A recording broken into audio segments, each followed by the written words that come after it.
Bonjour et bienvenue dans notre apéro bureau du 14 mai. Alors Pascal, cette semaine, qu'as-tu découvert pour nos auditeurs? Eh bien, j'ai découvert enfin le premier menu anti-crise de Montréal. Il s'agit en fait d'un restaurant qui s'appelle la Taverne Crescent, dans l'ouest de la ville, qui propose aux gens de manger tout ce qu'ils veulent, mais de ne payer que ce qu'ils peuvent. Alors, je ne te dis pas la tête des gens quand ils ont reçu l'addition hallucinant. Les gens sont là, mince, mais il n'y a rien d'écrit. Il y a juste les boissons que tu dois payer avec le pourboire et la taxe. Donc les gens se demandent tous, fébrilement, combien ils doivent payer. Vous payez ce que vous voulez. C'est avec ce type de restaurant-là qu'on va passer la crise à Montréal. Et ça marche super bien. Super bien pour les gens qui sont clients, mais aussi pour les entrepreneurs. Parce que les entrepreneurs, avec cette idée magique, ils ont de la publicité gratuite. Moi-même, je suis le premier à en parler, tu vois. Effectivement. Donc, ça roule super bien. Je vous rappelle le nom, c'est la Taverne Crescent. Et on peut dire que c'est définitivement mieux que la soupe populaire. Voilà, ensuite, on est allé au théâtre. Il y a une pièce de théâtre assez originale à présenter. Oui, tout à fait. C'est la version achevée du manège de l'utérus hanté. C'est ça, tout à fait. Donc le manège de l'utérus hanté.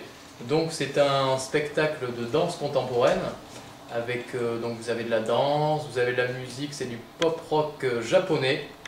Donc c'est actuellement à l'Agora de danse de Montréal et c'est un spectacle vraiment Intéressant. très intéressant et très sympathique. Je vous conseille vivement. Donc de la danse, du théâtre et plus, on l'imagine avec le nom que ça porte. Ouais. Bon, maintenant pour nos amis pêcheurs, dans tous les sens du terme, il y a la pêche au saumon qui va débuter le 1er juin. Alors on va tous y aller en chœur. Castro Jario va nous cuisiner du saumon, j'imagine. Effectivement. Alors pitié, pas l'érable cette fois. Non, pas l'érable, non, l'érable, bon, c'est bon. Vous gardez ça pour non plus. Ouais, vous gardez ça pour les desserts. Très bien. Donc, ce que je veux vous dire essentiellement, c'est que ça va commencer dans quelques jours. L'année dernière, on a eu une bonne saison de saumon. On a quand même eu des saumons en moyenne qui faisaient des 3-4 livres. C'est quand même remarquable. Pas mal. Mais ça, c'était les petits qui étaient venus l'année dernière. Les gros s'en viennent. C'est pas les blagues. Cette année, c'est les gros. C'est les saumons qui étaient au large, qui ont environ 2 à 3 ans, qui vont venir se pointer bec dans nos lacs. Ils n'arrêtent pas de remonter par milliers en ce moment pour aller frayer. Et je peux vous garantir que vous allez sortir du saumon qui fait en moyenne 10 livres. Donc, 10 livres, ça fait quoi? Ça fait à peu près 5 kilos? ouais, 4 kg 700, quelque chose comme ça. C'est du gros poisson. C'est combatif, alors. Et puis, bonne nouvelle, vous savez, tout le monde pense que le saumon, la pêche au saumon, c'est pour l'élite, c'est réservé à des gens qui s'y prennent un an à l'avance. Eh bien non, c'est faux.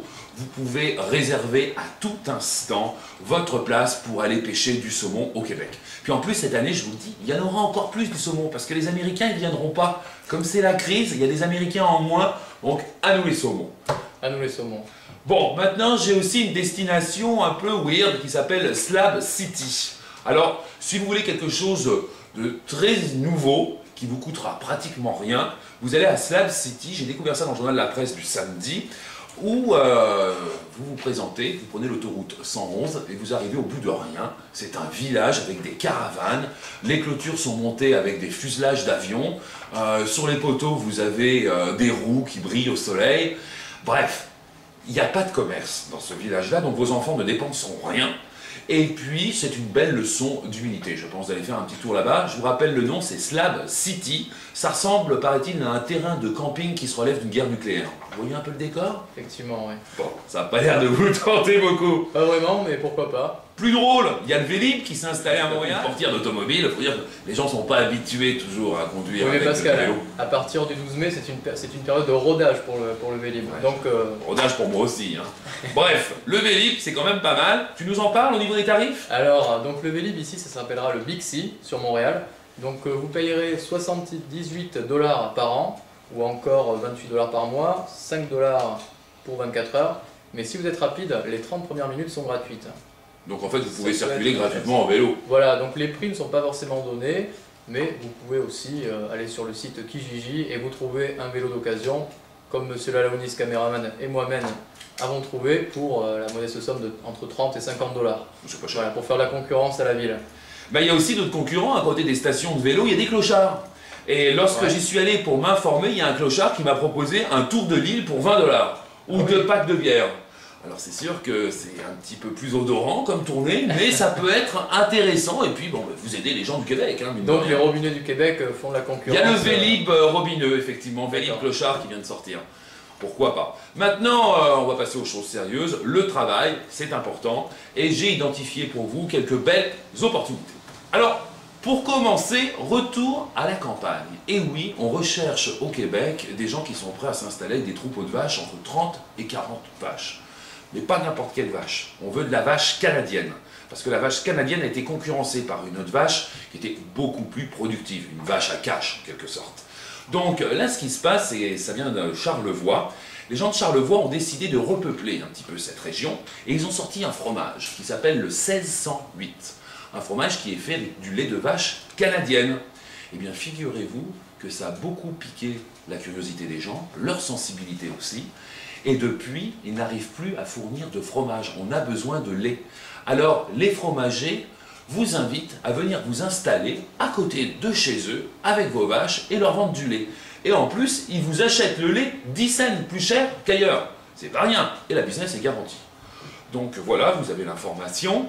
Il y a aussi pour les vignerons en France qui sont fatigués de la diabolisation du vin, un nouveau concept, c'est de venir faire du vin au Québec. La petite Napa Valley du Québec est en train de s'installer. Alors, c'est pas mal, parce que les terres sont bonnes. C'est en fait d'anciennes terres à tabac. C'est un sol qui est sablonneux, idéal pour certains pieds de vigne. Et puis, c'est quand même intéressant de pouvoir recevoir le public le week-end. Vous leur vendez des verres à 2 $, vous leur vendez des sandwichs, ils s'installent sur votre gazon, et l'affaire est dans le sac. Et ça fait une belle activité pour nos touristes. Donc, on recherche encore des vignerons qui sont prêts à venir planter. Ça prend juste 4 ans pour récolter la vigne. Donc, dans des beaux métiers comme l'agriculture ou encore la viticulture, il y a beaucoup de... Ah, il y a beaucoup de débouchés. Si vous êtes travaillant, que vous voulez vraiment travailler, que vous êtes prêt à ouvrir votre propre troupeau de vaches, ou vous lancez dans la vigne, allez-y. On cherche aussi des tonneaux. Alors pour les vendeurs de tonneaux, j'ai une bonne opportunité. Figurez-vous que cette année, la saison de l'érable a été tellement prolifique qu'ils n'avaient pas assez de tonneaux pour stocker leur sirop.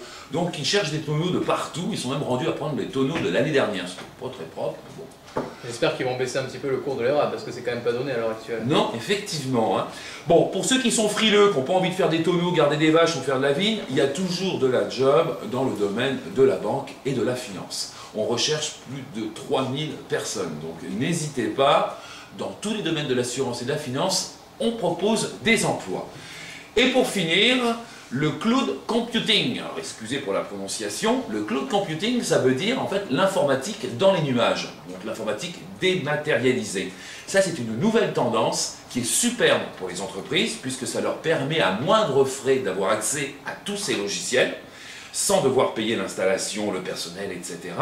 Et ça permet aux entreprises qui vendent ces services-là d'avoir beaucoup de clients. Donc c'est ni plus ni moins que de la location de logiciels, c'est ça? Voilà, exactement. Comme Joe Loutou, là c'est Joe Loutou les logiciels. Ok, donc... Je pense que c'est intéressant. Donc si on résume, on peut ouvrir un troupeau de vaches, on peut planter des vignes, on peut vendre des tonneaux, on peut bosser dans une banque, ou encore se lancer dans le cloud computing. Voilà, c'était nos suggestions pour l'apéro bureau de la semaine. Bonne semaine. Bonne semaine. Au revoir.